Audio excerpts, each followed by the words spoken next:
Would you like to be able to bring this indoors and use it during power outages, rolling blackouts, regular blackouts, and even SHTF type of events? Well, you can, kind of.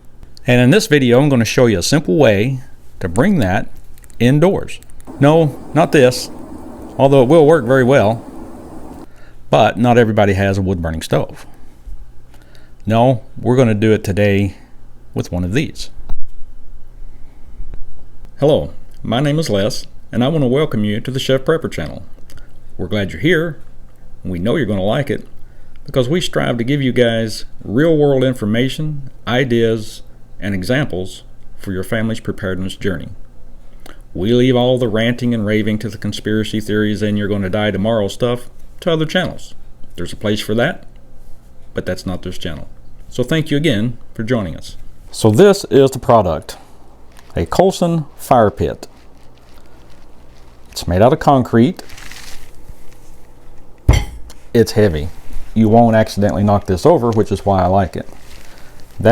I use this to set this on, kind of like a heat shield, but you also can put it on top to smother out the flame if you want to stop the flame.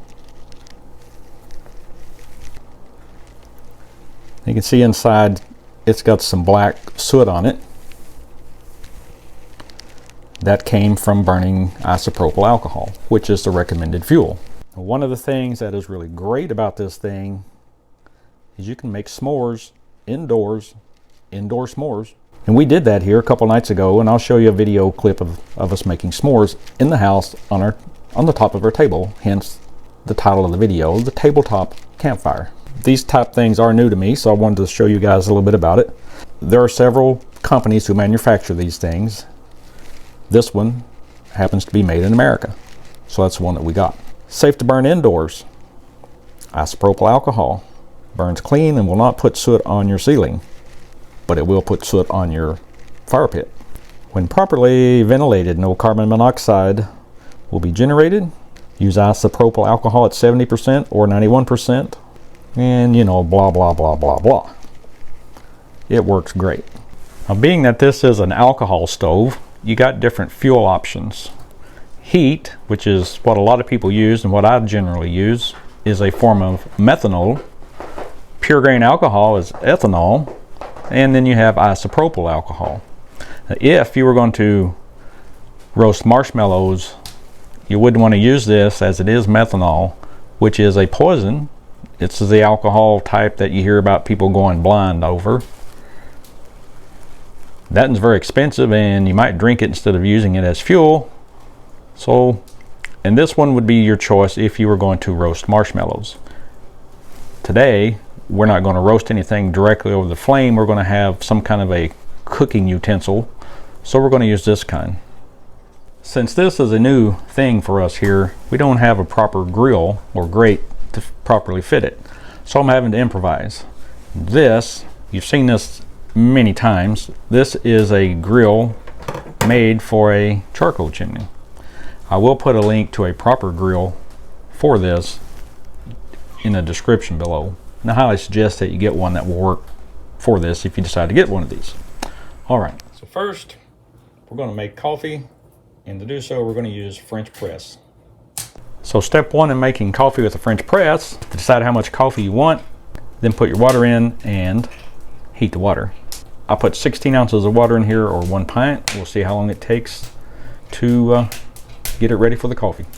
So let's put in the fuel.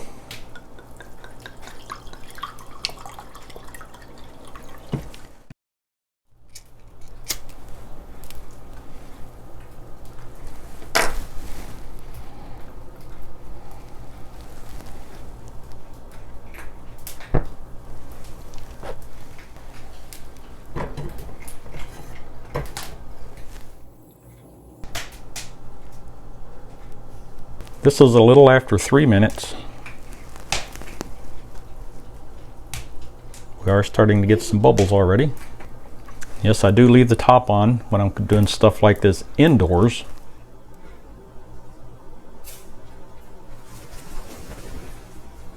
So we're approaching the 7-minute mark, and it is starting to to boil. I will let it get to a rolling boil so you guys can see that it will do that.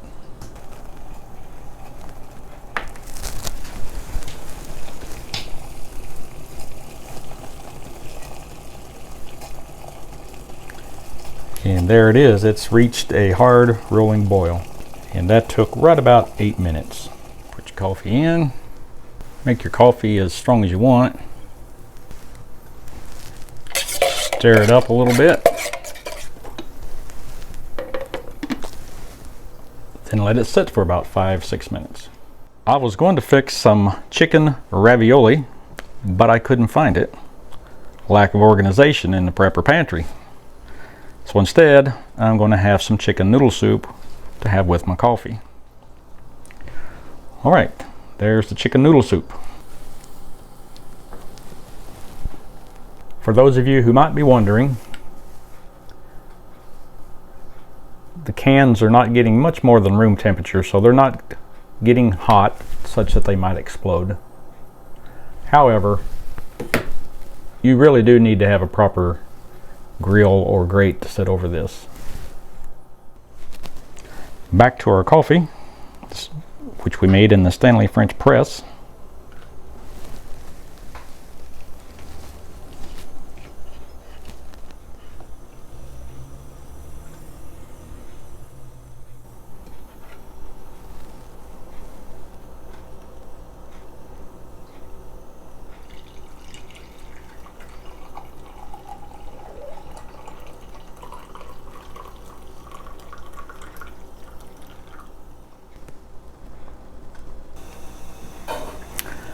I did run out of fuel.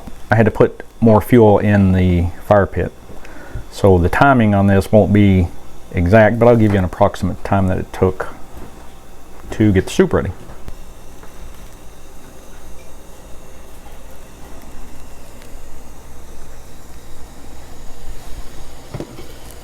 It's getting there.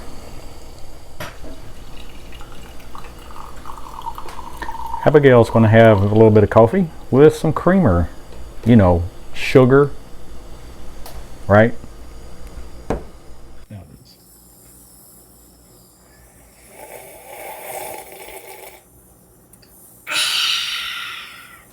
Creamer with coffee. Let's check the soup.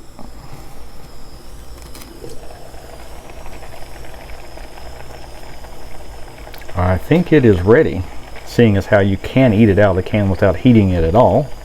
And for other ideas for foods that you can have on hand that require no stove, no fuel, no problem, you can check this video out. There is a link to it in the description below. And it took about 12 minutes to get to this point. However, the fuel did go out and I didn't notice it for a couple of 3 minutes. So less than 10 minutes for sure to heat your soup to a point like this. After this stove burns for a few minutes, it gets as hot or hotter than the small burner on your kitchen stove. Chicken noodle soup, heated to a rolling boil. Coffee from the Stanley French press. In the event that we were experiencing a power outage or it was an SHTF type of event,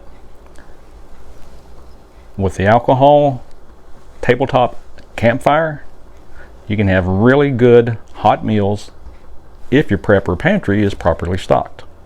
So I am going to have my supper with some coffee. Let's not forget, one of the most important things you can do with this stove is make s'mores.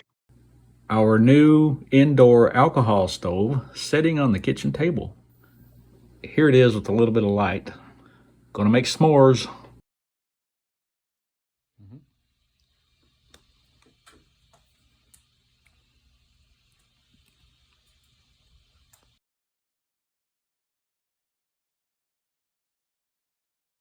Now, not only is the tabletop campfire very useful and very versatile as far as cooking during those power outages and blackouts and SHTF type of events, it'll also make one of the best gifts that you can give to your favorite prepper during this gift giving season.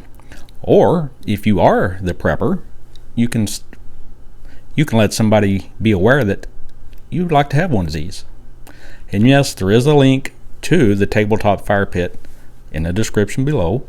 And should you decide that you want to have one or get one for someone, I would greatly appreciate it if you use that link. If you like this video, please hit the thumbs up button, subscribe to the channel, hit the notification bell, and consider sharing the video with your family and friends. And if you're looking for safe to use stoves and fuels indoors during an emergency power outage, then check this video out.